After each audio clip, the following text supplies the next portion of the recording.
how to add highlights on Instagram. Hello everyone, welcome to this channel. I'm here to help you out today. So without any delay, let's get started. Now first of all, launch the Instagram application on your device and make sure you're logged into your account.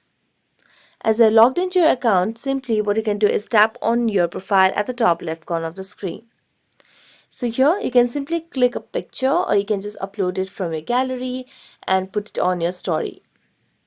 So let's click a picture over here, and as you click a picture you can just tap on the your story option, or you can also simply tap on the option of the arrow mark, and here you can tap on the share option. So you can also here get the option of tap on to add to highlights. So simply select on that and select on your highlights over here, then tap on done.